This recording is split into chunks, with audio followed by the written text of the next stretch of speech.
Alright folks, grab your togas and prepare your minds because we're diving into the Republic Book 4, where Socrates turns into your favorite overzealous life coach, except instead of protein shakes, he's all about the soul gains. So we kick things off with the Dementus, who, bless his heart, objects to the whole idea of rulers living like broke college students. No money, no luxuries, just virtue and bland-ass dinners. The Dementus is like, Socrates, who the hell would want to rule if they have to live like that? And Socrates, with the patience of a saint and smugness of a philosophy professor who's tenure safe, responds that rulers should be all about the collective happiness. Yep, you heard that right, happiness, but not the Netflix and pizza kind. We're talking about the kind of happiness where everyone does their job and knows their place. It's like a well-oiled machine, except instead of gears, it's made up of people who never ask for a raise. And then, because Socrates can't just drop the mic there, he pulls out the statue analogy. Imagine crafting a statue, he says, but you slap some fancy gold paint on the eyes and then the whole thing looks like a tacky lawn ornament. The point? You don't just doll up one part of the city or the soul and call it good. Everything's gotta be in balance. Next up, we have the lifestyle of the Guardians. Now these folks are supposed to be the city's protectors, but instead of getting a sweet gig, they're living in a communal dome with no personal belongings. It's basically socialism on steroids. But hey, at least they don't have to worry about money, because according to Socrates, true defense comes from solidarity, not a fat paycheck. Now let's talk about city size and governance. Socrates believes the ideal city should be just big enough to handle its business, but small enough to know everyone's name, like some ancient Greek version of Cheers. And as for education, it's all about commonality among the Guardians. These folks don't just train together, they practically share a brain. The idea is to create unity so strong you'd think they're an elite Spartan squad, except, without the cool helmets and the whole no money thing. But don't worry, you don't need laws in this utopia.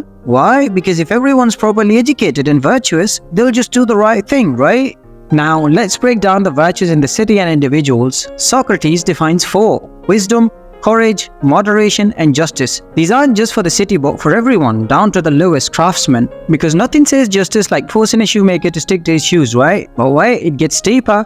Socrates insists that individual justice mirrors societal justice. Because in Plato's well, if the city is in order, your mind should be too. But hold on, we're not done. Socrates dives into the 3 parts of the soul: rational, spirited, and appetitive. Think of it as the mind-body-soul trifecta, but with more judgment. The rational part is supposed to rule, the spirited part backs it up, and the appetitive part? Well, that's where all your pesky desires live. Basically, your soul is like a dysfunctional anime team. There's the leader, the hot-headed sidekick, and the gluttonous goofball who's always hungry. Socrates insists that justice in the soul is like health in the body. It's all about the right balance. If the rational part's in charge, everything's peachy. But if you let the appetitive part take the wheel, it's like letting a toddler drive a sports car. You're bound to crash, and not in a fun way. So, what's the takeaway? According to Socrates, justice isn't just a legal thing. It's the ultimate self-care routine. Keep your soul balanced and you'll be living the good life. Or at least not screwing up everyone else's. But honestly, if that's what it takes to be just, I'd rather binge watch anime. That's it for today. Hit that like button if you enjoyed and subscribe for more wild takes on classic literature. Until next time, keep questioning everything. Just maybe not like Socrates.